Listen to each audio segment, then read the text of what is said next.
اعوذ باللہ من الشیطان الرجیم بسم اللہ الرحمن الرحیم۔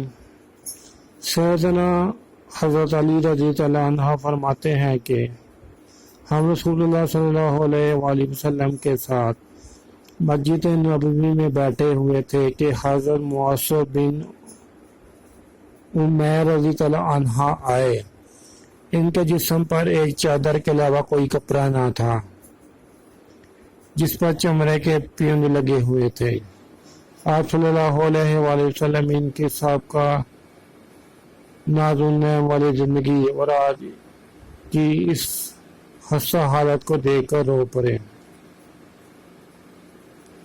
پھر آپ صلی اللہ علیہ وسلم نے صحابہ سے پوچھا، اگر تم لوگوں کو اتنی آسودگی میسر ہو جائے کہ صبح کو ایک لباس پہنو، شام کو دوسرا، پھر تمہارے سامنے انواع اقسام کے کھانوں کی ایک ڈش رکھی جائے اور دوسری اٹھا لی جائے، اور تم لوگوں کو اپنے گھروں میں کعبہ کے غلاف کی طرح پردے ڈالنے لگو تو تمہارا کیا حال ہوگا؟ صحابہ نے کہا، یا رسول اللہ، ہم اس وقت بہتر حال میں ہوں گے کیونکہ عبادت کے لیے فارغ ہوں گے اور روزی کی فکر نہ ہوگی۔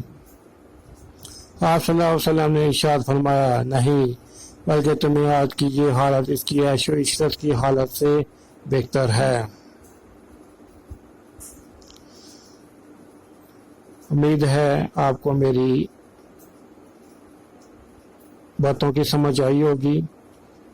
یعنی کہ پہلے حضرت علی رضی اللہ عنہ نے کہا کہ رسول اللہ صلی اللہ علیہ وسلم مسجد میں بیٹھے تھے تو حضرت معاصر رضی اللہ عنہ آئے۔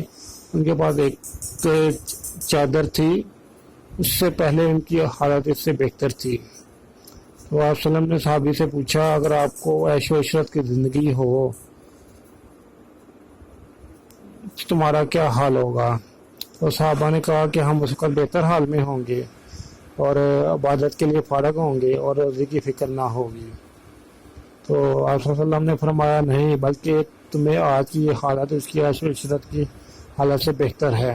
یعنی کہ وہ حالت عیش و عشرت سے سارا زندگی بہتر ہے۔ جزاک اللہ۔